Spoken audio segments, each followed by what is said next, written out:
3 minutes until airtime for this live show broadcast. Your next time cue will come with 2 minutes until airtime on the Rice Sports Network.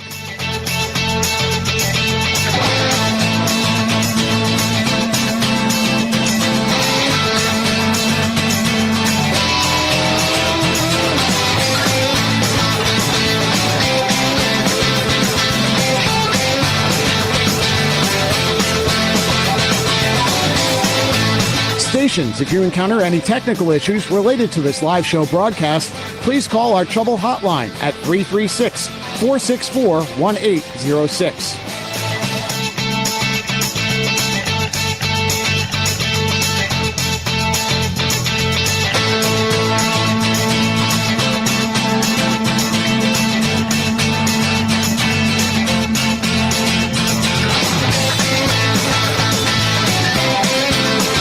Mark, 2 minutes until airtime for this live show broadcast.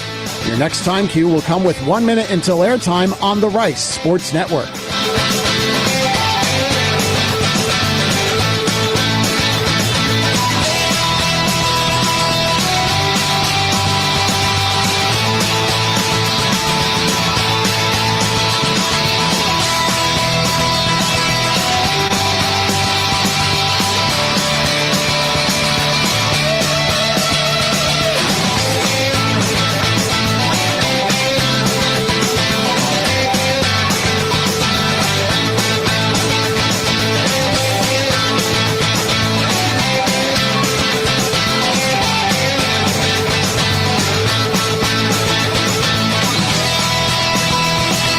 Stations, we're coming up on 1 minute until airtime. 1 minute in 5, 4, 3, 2, mark. 1 minute stations, 1 minute until airtime for this live show broadcast. Studios, when you hear, please start your archive recording.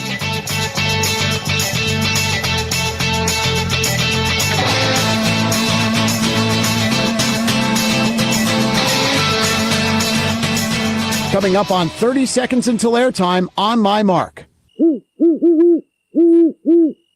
Mark, 30 seconds. Your next and final time cue will be with 15 seconds until airtime.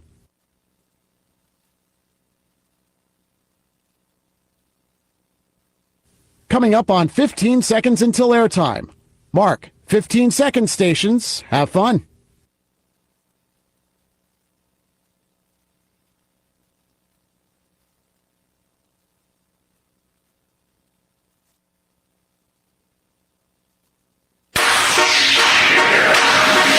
On the Rice Sports Network from Learfield, welcome to the Rice Owls Basketball Show with Scott Pera and Lindsay Edmonds.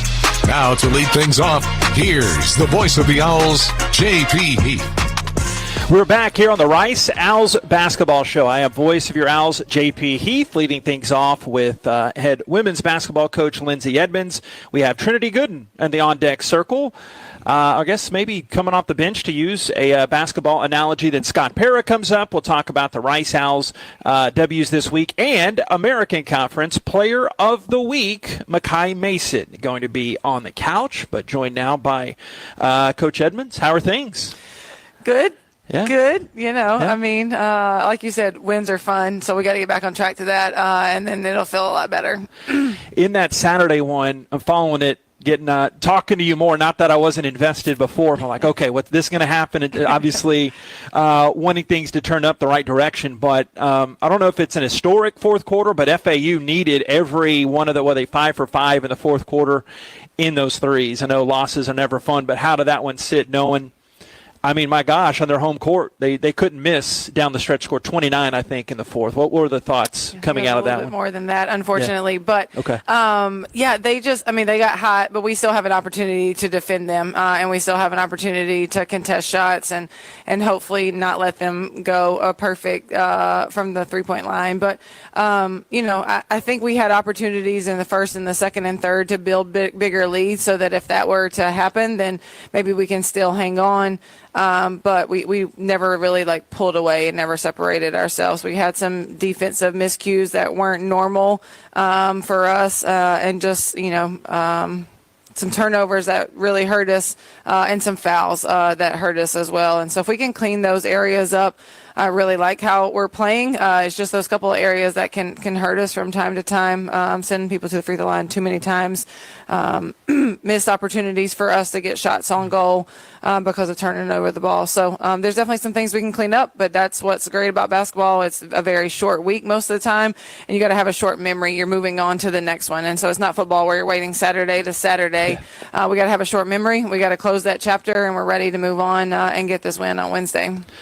Destiny 16 in that game Saturday. Dom had 13. They led you in scoring. What did you think about their games, or was there anything else in the box score taken out of it that you're still proud of that the women played well at? Yeah, I thought DJ played very well. I thought she set the tone and pretty much kept it the entire game of her being aggressive and her attacking and getting to the rim. I think she only missed one shot, if I'm not mistaken. I think she was 7 for 8 from the floor, which is pretty impressive. Maybe tells me I should have got her more shots than 7 for 8. I only missing one shot. But she set the tone pretty quickly. And I think Dom, the way they were changing up how they were guarding her, she had to constantly work to get open. I didn't give her a sub, I think, until the beginning of the fourth quarter. And at that point, I was like, man, she looks tired because she had to work to get every open catch that she got because they were trying to deny her, keep her from getting the ball, face guarding her, icing her on ball screens and all of that. So she had to work really hard, but still found a way to contribute for sure. Anthony gave me a note that Destiny now top 10 in assist in school history. She's going to climb up a couple more pegs probably this season. 6 points from 1,000. Only the 25th player that's ever done that in a pretty good basketball history here. I know you've talked to me in other interviews about how she has matured and changed some of her game this year. What have you seen as the midway point, kind of 60% point of the season that she continues to improve on? She's the heart and soul of our team, right? And if she's playing hard and aggressive, then we're going to play hard and aggressive and follow her.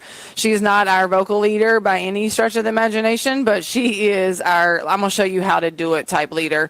And I think she's just continuing to get more and more confidence in herself. She knows that she has her teammates behind her. She knows she has the coaches behind her, and it's just been a lot of fun to see the growth over the last 3 years, not even just this year, over the last 3 years. And so to hear that she's has the ability to reach those major milestones, I think is just so impressive, because when I first got here, that Destiny wasn't ready to reach those goals, and she's really evolved her game. It's been a lot of fun to see. And in the Wednesday win, just around the corner against SMU, what did you like about that one? Obviously, big coming out party for Susie, right? Susie. I knew that. I knew whatever I guess would be the other one. Apologize for that, but just how she comes in there. And wow, just really impressive there in the pivot. Yeah, she was incredible, and so deserving. Like, she has had everything thrown at her this year, and it has been like highs and lows and even lowers, right? Like, she has been mentally through it. And so for her to be able to be rewarded for all of her hard work, to even be on the court that night, but then to be able to, score 18 and, have 8 or 9 rebounds also. Like, she was just so deserving of it. It was very cool to see her being excited about it. It was awesome to see her teammates celebrating her and lifting her up and encouraging her. Because it was just an awesome, awesome moment for a young lady who has been through so much adversity this year. So, but huge for us. We needed every one of those 18 points that she gave us. So it was a lot of fun to see.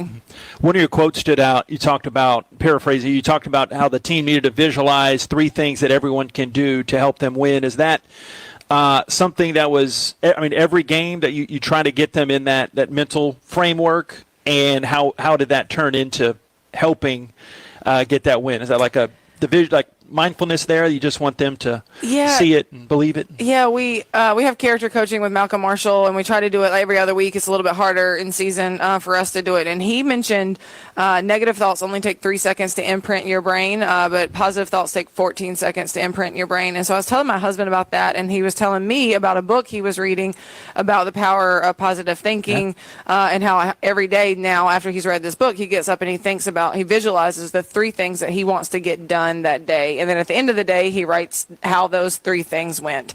He was like, maybe you should try it with your team. And I was like, all right, maybe I will. So it just kind of all evolved. But again, just getting the young ladies to believe that what was going to happen before it even took place.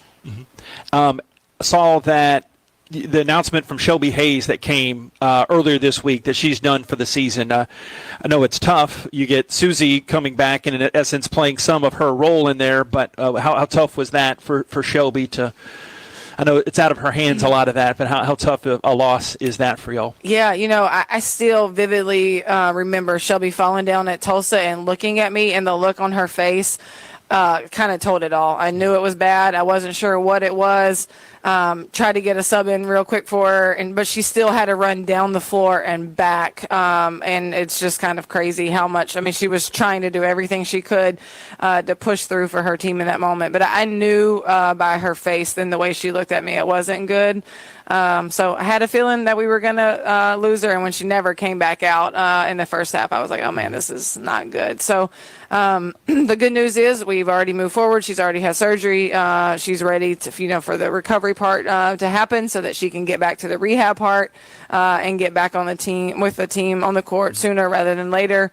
And I thought it was really cool that she said that this setback would set her up for a great comeback or something paraphrasing what she said also. So excited for her return. Hate it for her, hate it for our team, but excited for her return. And I have no doubt she'll work really hard to get back out on the floor. Otherwise, getting healthier, trending towards being healthy. I know you don't want to give away too much for other folks watching, but how are you feeling on the health front now? Trending towards positive. And so anytime we get an opportunity to add someone back to the active status, that's a good feeling for me as a head coach.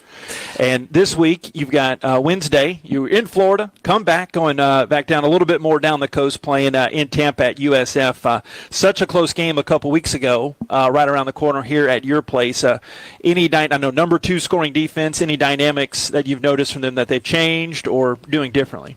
Yeah, no, I think they are who they are. They are a very offensive-minded team. They have 2 phenomenal scorers between Blazic and Levy that we have to try to slow down as much as possible. I don't think we can keep either of them from being scoreless, but we have to contest and make everything that they do really hard. I do think they've increased their offensive rebounding from the last time that we played them. I think they were a little under 11, and now they're pretty close to 14 offensive rebounds a game. They had 13 second chance points against us at our place, and so now they're rebounding the ball better, so that allows for them more opportunities for second chance points. So we got to make sure we keep them off the boards, but we got to slow those 2 down. But I think we need to have the same mindset we had at our place, just being aggressive, putting pressure on them, putting pressure on the paint, attacking in transition, and seeing how aggressive we can be on the offensive end. And we've got a doubleheader coming up on Saturday with Tulsa. I know all the focus is against USF, but with having seen Tulsa already in their high-scoring combo of Poindexter and Crawford, just not 1 but 2 top scorers in the league to deal with. Yeah. So it's the same thing. You go from South Florida that has some power offensive players, and you go straight into Tulsa, and completely different style. Going to Tulsa was a little bit of a wow. You see them on film and you see how fast they play on film, but then when you're actually defending it and watching it live, it's another level of speed and pace that I don't think we had seen all year long. So once we got that first quarter under our belt, I feel like we really settled despite all the adversity that we faced that game, and still found a way to tie it up 65-65 with 30 seconds to go in the game. So excited to have them at our place and hopefully be a little bit more full strength when we have them at our place. All right, tell us about Trinity coming up here in the next segment. I'll grill her a little bit, but just what you've noticed in her development. I understand big vocal leader leading y'all out there. Yeah. Trin's amazing. I feel really blessed that she was signed here when I got this job. And so she's been a big part of what we've done for all 3 years, right? 3-year starters for her. She is a kid who came on campus as a freshman and started breaking down the huddle right away without anyone ever telling her to do that. And I'm so impressed by that still. And I tell that story all the time. Most of the time, freshmen are the quiet ones over in the corner, waiting to be told what to do. And Trin's out there breaking down a huddle. And still to this day, she breaks down our huddle. And when she's not there, it's who's supposed to break this down? Like, this is what Trin does. But she is our emotional and vocal leader. She also has the tough assignment of one of the toughest matchups every single night. So we are putting a lot of pressure on her to slow down, best teams, offensive players. But she also has an ability to get to the rim and get to the free throw line that we really count on as well. So she's a joy on and off the court. It wouldn't be the same here without her. All right, there you hear from Coach, and we'll bring Trinity Gooden up to the couch coming up here next. It's the Rice Owls basketball show from Learfield. Stay with us. The lights, the sounds, the cameras, the electricity. If you can feel it, hear it, see it, chances are an IBEW electrician built it. The members of the International Brotherhood of Electrical Workers Local 716 built the things that make Rice University and Houston great. When your next construction project needs to be on time and on budget, it's time to hire IBEW electricians. Learn more at IBEW716.net. Rice teams and traditions are legendary. Our team as strategic wealth designers are proud to be a partner of Rice Athletics. What an honor to be working together. When you're ready to discuss your financial future, call the team the Owls trust. We look forward to creating your winning strategy for retirement. Visit us at swdgroup.com today and go Owls. Owls fans, you may not think of yourself as an athlete, but everyday life is full of athletic feats. You bend, you reach, you lift, you twist until back, neck, or shoulder pain hits, which brings you to a stop. So whether you're an athlete or not, the Joint Chiropractic can help ease your pain and keep you on the active list. Visit any of our 40-plus Houston area locations or thejoint.com today to get your first consultation, exam, and adjustment for just $29. The Joint Chiropractic, the official chiropractor of Rice University Athletics. Welcome back to the Rice Owls basketball show. Here again, the voice of the Owls, J.P. Heath. Yes. We did not talk about this yet, not to assume you knew all of this, but we're back here in the inner workings here at Tudor Fieldhouse for our Rice Owls basketball show on Facebook, on YouTube, and you can catch it on the usual audio outlets as well, the Rice Owls Game Day app, the Varsity Network app, and riceowls.com. Stay tuned. Coming up next segment, we'll recap the Rice men's week that was with head coach Scott Pera. And he'll bring on Makai Mason, AAC Player of the Week, after dropping a career-high 30 Saturday in San Antonio. Joined now on the couch along with Coach Edmonds, we have a junior from Midwest City, Oklahoma, just educating me on some geography from the Okie State, the one and only Trinity Gooden. How are you? I'm good. How are you? Outstanding. Good. Thanks for coming on. Thank you for having me. Coach mentioned in part of her segment there, trailing off, that you were already signed. I was before yes. she took the job. Was that an easy decision, or was there some kind of feeling out process? I'll put you on the spot here before coming. Yeah, no, honestly, it was really easy. Like the first meeting I had with Coach, I hung up the phone and I told my family like how genuine of a person I thought she was. And so like she made that decision very easy for me.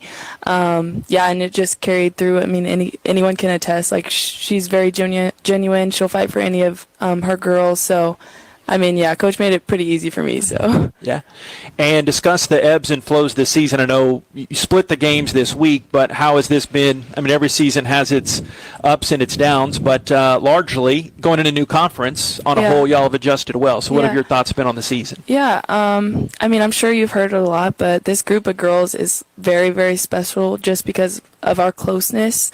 So I feel like that allows us to really lean on each other no matter if it's going the way we'd like it to. So yeah, I just think really leaning on each other, having that unwavering belief and unwavering confidence has really helped us a lot this season. Coach described your leadership abilities, and doing a little prep, that's how somebody else described you as a big vocal leader. Where do you think those leadership qualities come from? Is that I mean, my loudness, I think, comes from growing up in such a big family. I don't think there could be a household more competitive than the one I grew up in. So I think that's where I got that. And I think my dad really just instilled leadership through me my entire life, and that just carried on to Rice here. So, yeah. So your dad played football at Kansas State. He did. Does that mean you had to grow up being a Wildcats fan, or did you got a little Sooner blood in you, or Cowboys? How did that work before coming to Rice? So he's not like a diehard Kansas State fan. Okay. And he doesn't really like OU or OSU that much. So like we watched more NFL. He played for the Cowboys too. Oh, okay. So Now I like him we're more. diehard Dallas Cowboys fans for sure. There you go. We get along even better now. That's my team. Don't tell anybody there. So when did you know, like, hey, college could be an option? We like asking players each week. Was it something that was a given at a young age, or were you kind of a late bloomer in high school? I think really young. I think my dad put the basketball in my hands at like age 4 with like my older brother's team. And then he coached me all throughout elementary, middle school, and high school. I had a very elite team through middle school and high school. And I think that team made me realize that like I could like play at the collegiate level just because we were playing on very big platforms. We won nationals like 4 times. Wow. There was a lot of girls with pretty big offers, so I think like just being around all of that helped me believe in myself more too. Mm-hmm. Coach, what do you remember early on about Trinity and seeing her develop? What have you seen coming? Because obviously freshmen develop a lot most of the time. What have you seen from her since she's been here? You know what? I go back to our game against Oklahoma State, Trin's first year, a lot when I think about Trin. DJ was down with a shoulder injury, and Trin was not a point guard, but I was like, Trin, I need you to play point guard, and then she played it for 40 minutes. So not a single sub, played 40 minutes, point guard. And at the end of that game, I was like, man, this kid will run through a wall for me and for this program. And it's just continued down that path. You know, she got sick last year and got cleared to play. And she was like, Coach, it was conference tournament time. She's like, Coach, I'll do whatever it takes. Like if I play 2 minutes, if I play 5 minutes, if it's not at all, it's not to score, if it's just to defend and rebound, like I'll do whatever it takes. And that's just been what she's been ever since she's been here. And again, it's you always need someone like that on your team, and she instills that in others. But her toughness and her like want to please and her want to do whatever it takes for the team is just a big part of how important she is for us. And Trinity, there's obviously a strong bond on the team. What do you attribute that to from the players' dynamic? Coach has mentioned it before from the coaching dynamic, and you're one of those leaders. What have you seen that kind of fosters that connection? Like how, like why are we so close? Yeah, it just seems that that's what I hear from a lot of different people. I think we just mesh really well. Like we hang out so much off the court. Like it's not just about basketball for us. Like not even like big, like whole group, meetings, but just like going to run errands with each other or like going to grab lunch or just like little things like that, I think help those tiny little relationships throughout the team. So yeah, like there's like small relationships throughout the team that really like make us mesh so well. And of course we have those big, like meetings at like each other's houses or parties and such things like that. But yeah, I don't know. Yeah. What do you want to get into after college? What's your major and all that good stuff? It's still to be decided. Good answer. I'm like kind of pre-PA right now. I'm still deciding. It is still like, it's kind of pretty late to decide, but I do want to be a physician assistant, but we're seeing where that route can take me. So maybe around sports or not? Get out of no more sports. Yeah, I think I'm gonna get out of sports. I really like the medical side of things. So okay. Yeah, I'm practicing exercise science. So yeah. Does that surprise you, Coach, or not? No. It's again, I think the most surprising part is she's really calm about like, I'm still trying to like figure it out. But that's, again, she's got plenty of time. She's going to get a degree from Rice, and so regardless of what she wants to do, she's going to be set up for success after the ball stops bouncing. So I think that's pretty awesome too. Mm-hmm. And meant to mention your game. I know it didn't turn out the way I wanted to, but 3 blocks, and you had a season high 28 minutes at FAU. Speak to how, I guess, middle 60% point of the season. Seems like you're getting in a good groove here. Yeah. we were a couple women down, so I feel like that's where my minutes kind of went up there. And the 3 blocks, man, I don't know where that came from. I really don't. Yeah, She was walling up and she was not fouling, so let's go. That's awesome. I love the honesty there. And with 2 teams coming up that you've already played this season, discuss. I know we're focusing just on Wednesday first, but how is that you have that, I guess, muscle memory, so to speak, of playing them already this year? For Wednesday, I think, like Coach said earlier, we just got to make it hard for them. Like, they have 2 really big scorers. So I think we really have to just hone in on the defensive side and then make sure we get some defensive boards, too, because they go for the boards for sure. Okay. Now, most importantly, is Dak going to get it done next year, contract year, or not? What'd you say? Dak? Oh, Dak yeah, for sure. Oh, for sure. Gosh. You're more positive than me. You get old and cynical like me. I'll tell you. We got I'll tell him. you stories. Thank you. Thanks for coming on. Thank you. Thank you for having me. Thanks, Coach. Yeah, thank you. You're See you awesome. soon. Yeah, I'll be on the call coming up on Saturday. Rice in Tulsa, but Rice going back on the charter. They will be out in Tampa coming up this week. Jordan has the call on the audio side coming up Wednesday, and that's on ESPN+. Stay tuned. Scott Para coming up next to talk some Rice men's basketball. It's a Rice Owls basketball show from Learfield. Cancer is never just cancer. It affects your entire body. At Houston Methodist Neal Cancer Center, we have the expertise to treat all of you. Leading oncologists use the latest technology, research, and treatments to stop your cancer, while specialists minimize its effects on major organs. There's a better approach to cancer care that heals all of you. That's the difference between practicing medicine and leading it. Houston Methodist, leading medicine. Owl fans, need a lift? Look no further than Avalon Bus Services. Servicing the entire nation, Avalon Bus Services can take any group size, any distance, and is ready to service you Owl fans. Servicing your Owls since 2016, it is a no-brainer why the Owls choose Avalon for their transportation needs. With 10 different locations as well as nationwide services, it is easier than ever to book with Avalon Bus Services. To book a ride for your next Owls game, whether on the road or here at Rice Stadium, visit avalonbus.com. Avalon Bus, proud sponsor of Rice Athletics.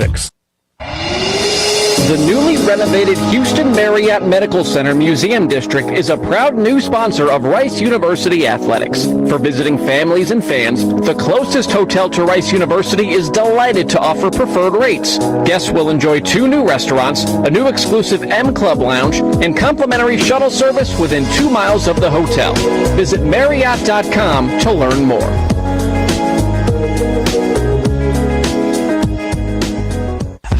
Bringing you more Rice Owls men's and women's basketball. Here again, the voice of the Owls, J.P. Heath. Joe's the man behind the scenes. Walter did not shout him out. Clear back in the studio with head coach for Rice Owls, Scott Para, and Makai Mason coming up next segment. Getting used to this. I like it. Easy commute for you. Coming after practice, we're spoiling you, boss. Yeah, this has been the new digs are really nice, and it's a nice little new twist, and it's great to have Lindsay and her team be showcased as well. So it's all good. It's been. I like how the format's gone. Let's dive in. A couple dubs to talk about. I like that, Coach. Saturday, the win, 80-76 at UTSA. Only fitting for this series, like we were talking on the postgame show. I'd be more surprised if either team won on a blowout in this series at this point. What a close series this has been. It has been some wild games. Going back to even a few years ago, when they beat us here at the buzzer, when Drew and Trey were here on a crazy ending. We had the ball out of bounds underneath their own basket, and Drew threw it away, and the kid stole it, went down, laid it in at the buzzer to beat us. And then the crazy ending in the conference tournament last year by a fingernail, right? He didn't get the shot off. And then our comeback there last year, went down 16 to win in overtime. So even when we were up 16, you're like, okay, clock, come on, because it's been, and then we still had a chance to make it maybe a double-digit win, and we didn't make the smartest of plays there, up 7 with 2 minutes to go, and to their credit, they kept scoring, and it's like you missed one of those shots by them, and the game's over, right? But they kept scoring to keep the heat on us, and fortunately, Anthony stood up there and made a big 1-and-1 to seal the victory for us. Yeah, so many close games this season and at the start of conference play, and close games are starting to turn in your direction in the good way. Have you noticed what guys are doing better to close these games? It seems like now they're pushing them over here? Well, look, they certainly understand the situations and the circumstances and what it takes to do that. Sometimes, and I used the Nick Saban line with the guys, like you can't let a loss, not whatever the line was, you can't not take advantage of a loss, right? You have to learn from it, and I think these guys have done a great job of that, and they're really they're really a connected group. They really are. You want them to see them have success because they do care so much. They are preparing and practicing well. We're getting better and better. So to get the results this week were huge. To do it on the road was even more fun, and to get one at Memphis like that was one I don't think any of us will ever forget. So, a lot of good things this week, and we're excited about what's coming up, but, head down. Get to Memphis in one hot second, but just learned a matter of a couple hours ago that Makai Mason, our guest tonight, no coincidence there, named the AAC Player of the Week, and I harken back because we've had a lot of practice this over the years. You always say, hey, these things happen when you win. Those take care of themselves. Is that kind of what comes to mind, and what led to Makai with getting such a good honor here? Well, a couple of things. Yes, and what I always kind of leak it out to the team before it hits social media, and they're really good about not putting it out there. And then I always tell them, and they always know, when you win, when your program wins, individual awards, can come your way. And he obviously, he played very well in 3 of the 4 halves he played in. He didn't play much in the first half at Memphis due to some fouls, and we were lucky, to get to halftime with a lead without him, because I told him I might play him with 2, but my strategy is if we have the lead, I don't need to risk putting him back in there, because then you mess around in the second half, and that way we had him for 18 or 19 or maybe even the whole 20. I don't know how much he played in the second half, and he was outstanding. And then at UTSA, he certainly got in a good flow early. We called a couple plays for him where he got some man ones and hit a huge shot late that we needed. And watching him grow has certainly been one of the fun things of the season for me. I'm happy to see him get an individual award along with 2 team wins. It's always a good day for the program when those things happen. Yeah, in the Memphis game, 74-71 win. You led for over 35 minutes of that game. KD hit some clutch free throws there. Obviously, Makai's great second half, and Travis, the 2 massive threes to tie it. You're down 3 and then to go up. So many guys contributed to that W. Yeah, you nailed it. Like Keanu had his best game as an owl. He played well against Louisiana here before Christmas, but he played to do that on the road at Memphis was a really good thing to see him do that. It was unfortunate that he got the foul trouble the other day, but it's still he hit 2 huge free throws. He knocked down some threes. I told you Makai played a terrific second half, and Travis, he was really struggling still. And I just told him at one point, one of the free throws, maybe Makai was on the foul, and I said, Travis, listen, I coached you for 4 years, man. I love you. Stay with this thing. He said, I love you too, Coach. And I called strong play for him, right? And he knocked it down.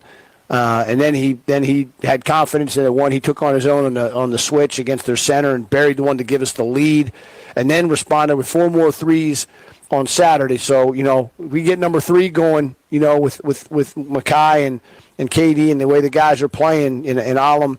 That's what we need to be good. We need them all, and when we have them all, we are pretty good. And but in the meantime, guys are picking each other up too, which is a sign of a team that's improving. Yeah, and a perfect theme. It's like we've done a few of these shows together too. And Anthony Selden, the bench energy he's given you, not just this week, but I'd say 6 of the last 7, 5 of the last 6, whatever it's been.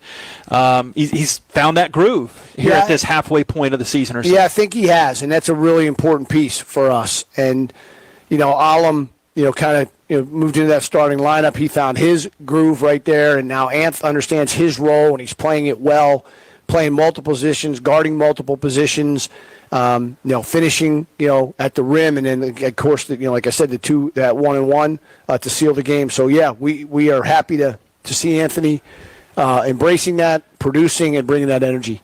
And calling more of his minutes and seeing him more, getting used to him just for this season. It's that double jump. He can come up and just the defensive presence. And which game was it? 3 or 4 blocks in one of those games? Yeah, I think it's Saturday against UTSA. We showed him in film. I was giving him kind of his props because it changes the game. You got to play with energy all the time. But his preparation has been better this last month or so, and I tell him all the time, your preparation is translating to your performance, and I think he's embraced that, and I'm just happy and excited for him. But we're going to need him. We got really, really big games coming up, and we'll get to here in a little bit, I'm sure. But yeah, happy for Anth. Yeah, speaking of Wednesday hosting SMU for the first time 12 years, head coach Rob Lanier. They're 6-3 in the league, 15-7 overall. What he's done in a quick time, he's had a pretty good flip there, hasn't he? Yes, and we get to get an ex-assistant come back. Yeah. Coach Kreider will be here. It'll be great to see him. I've known Rob. I recruited his son, Emery, very, very hard. Came down to us and Davidson, I believe, at the very end, and he picked Davidson, but now he's playing for his dad at SMU, which is really cool. So it'll be nice to see them again, and we know it's a challenge. This league's a challenge every single night. We have tremendous respect for SMU. We're excited to play them. We need to get one on track here at home. It's important that we do. Their last 4 games decided by a total of 14 points. That speaks to it earlier. Just so many close games. You even look across the box scores this year. There's so many close games when you step a peg or two up in the league. We talked about it all the time. The margin is so thin, in between winning and losing. And, what is that? What are those differences? It's not always the last 2 minutes, right? There's plays you can make during the game that make a difference.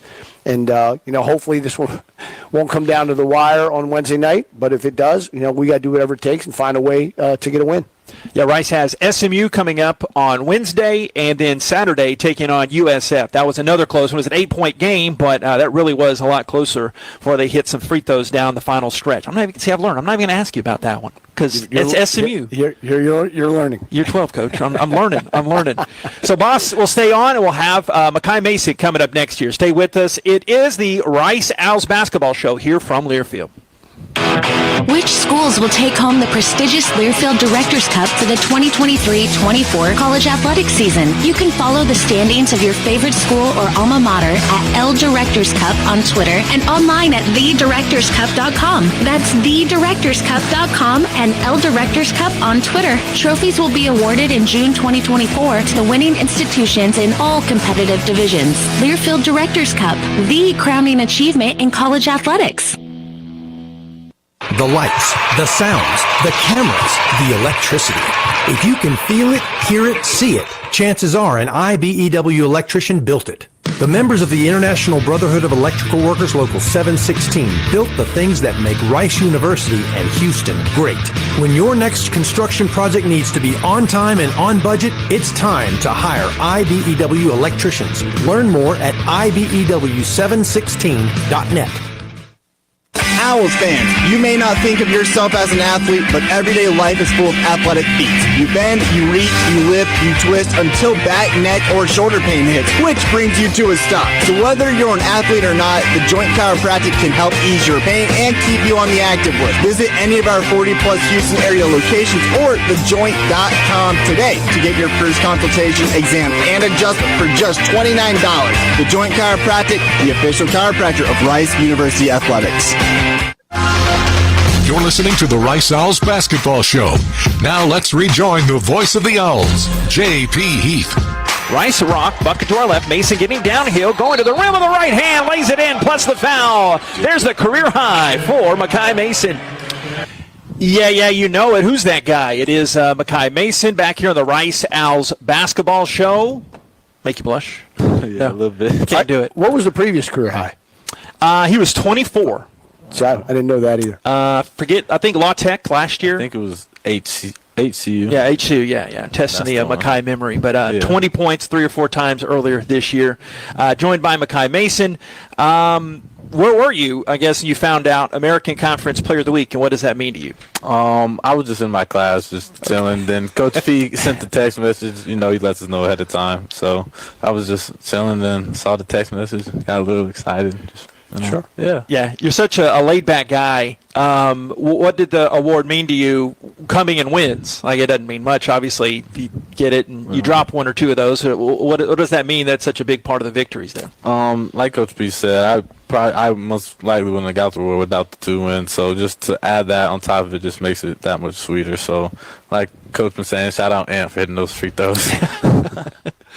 Yeah, and like you told me, the end, you had 15 of your 17 in the second half. I know Travis was talking to TV there, so I said, let me get KD and let me talk to Makai. What was the big push when y'all got that win at Memphis? What was the key for you down the stretch? Like Coach gave his part. I want to hear your part of that. The main thing was just take care of the ball. We can beat the team. Like you said, we was leading for most of the game, so just staying confident and not folding, because we've been in a lot of pressure situations these past few games, so just learning from those and growing, and then learn how to seal the game like you did.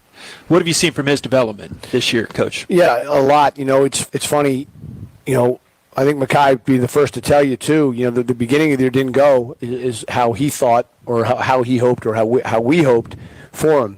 But I know what he's capable of, and that's why I am, hard on him at times to push him, because I know how badly he wants to be good.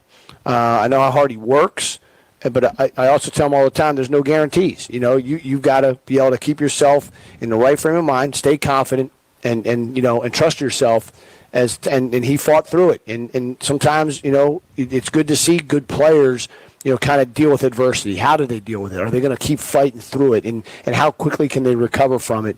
And ever since we've hit, league, he's just been, growing and growing and growing. And I tell people all the time, he's far from his ceiling, and I text him today, I text him, we're just getting started, but I mean that because I truly believe in him and what he can do down the road.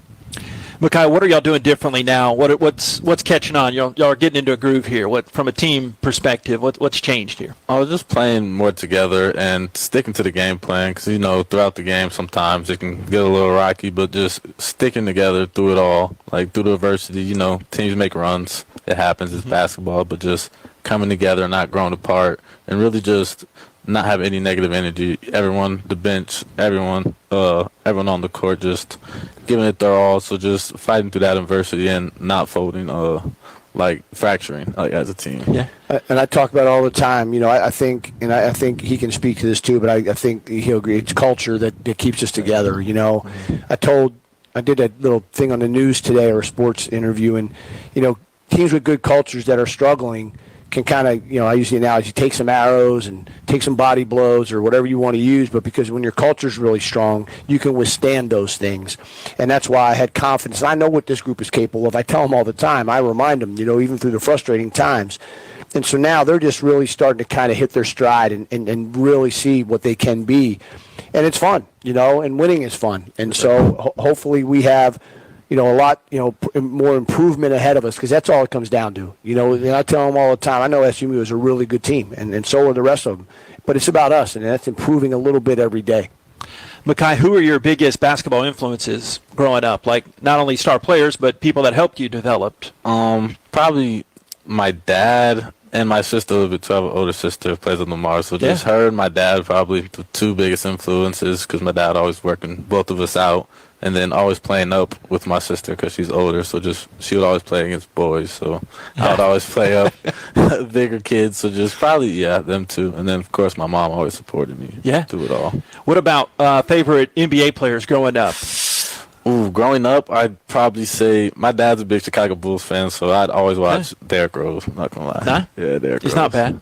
I see some DeRozan. I see a little baby DeRozan in him, Coach. Is that fair? Yeah, it is. Mid-range and the driving. Yeah. Yes, and the thing in college, though, Makai shoots a ball better than DeRozan did from three. And believe me, I coached against DeRozan, but he was a mid-range. Boy, he was tough, man, on that baseline. Yeah. But did we share the story last year of Makai and I where we first met? I mean, has that story been told? Way back when, I remember Coach Glasser telling me when Makai signed. So that definitely is in the category needing a refresher. So, yeah. Makai, go ahead. Want me to tell it? Well, yeah, you tell it. You give your side. You remember any of it? I mean, how young were you? I mean, a little bit. I remember, parts of it. Just, you should tell it. You were a ball boy. Yeah, right? I was a ball boy. So Dedrick Taylor is the head coach at Cal State Fullerton and was on the staff. We were on the staff together at ASU when Derek and James were playing, and 09, 10, whatever those years were, right? Long time ago. Yeah, a long time ago. Little Makai, right? And so Dedrick, Coach Taylor, one of his closest friends is Makai's father, and so little Makai was ball boy for our games when I was assistant coach at ASU. And so all the years, you fast forward these years later, he becomes this really good high school player. And we had a strong in out of the gate, through the relationship with Coach Taylor and knowing his father, and so it's kind of a really, really cool story, and been fun part of this. Even though he was little, I know he remembers running around the hallway and being on the floor. How old were you then? I don't even know. I do remember like sweeping the floor. Like my mom took a little bit of it because I was on TV. You're probably 6. Are you 20 right now? I'm 19. 5, 6, 7. I mean, he was little. Okay. He was little. So I know they're probably home watching, yelling, "How old are they now?" You didn't remember, just young, right? Yeah. So full circle, you've had some run against Harden in the off seasons, right? Mm-hmm. Yeah. So how cool is that full circle? Like, wow, I used to mop up this guy's sweat, and now I'm checking him and maybe even getting a bucket or two on him, right? Yeah, for sure. Yeah, just a couple. Yeah. You mentioned earlier, I had this on my list. Your sister Victoria plays down the road at Lamar. How cool is that? I know it's still 80, 90 miles away, but still relatively close. And I've gotten to know your dad over the last couple of years. Cool for him to make trips and be able to see both of y'all in one weekend sometimes. Yeah, it's cool just her being not too far away. So sometimes she'll drive up to Houston, visit me. And sometimes I think she saw one of the games. Yeah, she was in the home game, yeah. Because I saw her after the game, yeah. Mm-hmm. So she was able to watch my games. But, yeah, it's cool. If I need to straighten him out, I text Victoria. Oh, yeah. Yeah, she'll get on me. She'll get on me she for will. sure. She worked my basketball camps this summer, so I got to know her. She did an internship, actually. Yep. Mm-hmm. So I got to know her really well. So she told me, if you need me, Coach, I'm not far. Yeah. The big sister can push the buttons, right? Oh, for sure. For sure can push the buttons. She knows the buttons. Maybe some tricks for Coach. Or maybe she's already given them, and you don't know, right? That too, yeah. Yeah. All right, Mekhi, speak to the rest of the season. You've got such a long stretch of games coming up the rest of the year, but what do you guys have to keep doing and improving to make a good run at this thing the rest of the way? Just keep getting better each and every day like always, but just keep staying together as a family and team, and just keep growing. Make sure we stick to the game plan, keep getting better, just working on individual skills as well as the team, and just locking in for these next few months. So just like I said, just staying together and then just pushing forward. All right. We got to get a game prediction. I forget if you're a big football guy or not. A little bit I watch, but I'm gonna watch the Super Bowl. Okay, you a Cardinals guy or I don't know. Not really. Arizona, no. Not really, no. So no big feelings coming up Sunday or I'll probably say I'm going for 49ers. Okay. Yeah. I got the Niners. You feeling one way or another, Coach? I am going to root for the 49ers, but I think the Chiefs are going to win. Yeah. Yeah. I just feel that the quarterback position is so vital in these games, and he is so good. And I don't have anything against him either. I like Kelsey, and I started listening to their podcast. So Really? Yeah, I did. I listened to them one the other day. I really enjoyed it, actually. They're something else. But Mahomes is he's amazing. But the 49ers I think the 49ers roster top to bottom is better. But why at one position? Yeah. There's Brock Purdy's good, but he's not Pat Mahomes. Yeah, I'm thinking Chiefs. Mahomes, East Texas guy. I've got my East Texas roots. It doesn't. See, it all comes out of Texas. He's a Texas guy. Texas barbecue. Pat Mahomes is from Texas. Anything Texas. If any human being or food is from Texas, I know who you're for. That's the tiebreaker. So hold on. Go back. I heard you talking about Dak earlier. Yeah. So now, what do you got? What do you got, JP? How much time do we have? It's a love-hate relationship because you're used to JP. You know me a lot off the mic as well too, but I change, Coach. I change when I watch these games, and I don't trust it. I'm positive of life, cynical in my sports teams. Okay. But my baseball team won it all, so that's kind of tickled that itch. But with football, there is no hope, Coach. Whoa. There is no hope. Okay. Any Cowboys watching? There you go. Boy, that was uplifting. That's my rosy picture. Tim gets to hear some of this in my road rantings as well. Hey, Mekhi, you set a new Rice record. 3 interviews in 1 week with me. Yeah. So we had 2 post-game, not really, I don't know, but two post-games and then here on the couch with Coach. I'm all for him continuing to set records. I hope he keeps setting those records. Continue that trend. Yeah. All right, thanks, guys. Appreciate y'all coming out. Appreciate you, man. Sorry. That's Mekhi Mason, reigning AAC Player of the Week, and Scott Paragon. Rice taking on SMU coming up just right around the corner at Tudor Fieldhouse Wednesday night, ESPN Plus, and also on Saturday, ESPNU Plus. Yeah, ESPN Plus. Sorry. Danger when you go ad-lib off the big noggin. But all those games on the Varsity Network app, the Rice Owls Game Day app, and riceowls.com. Thanks to Walter behind the scenes, Joe, and thanks to Coach Edmonds and the great Trinity Gooden as well. Thanks to Clara back at the studio. That's it for the Rice Owls basketball show this week. We'll talk to you coming up this next week. Come out. We want to hear you. We want to see you at a game coming up this week. It's a Rice basketball show from Learfield. Behind every door at Houston Methodist, you know what to expect. Expertise. Whether it's life-saving brain surgery, your 3D mammogram that catches breast cancer sooner, or orthopedic specialists helping you feel stronger than ever. With hundreds of doors across Houston, you can get expert care everywhere.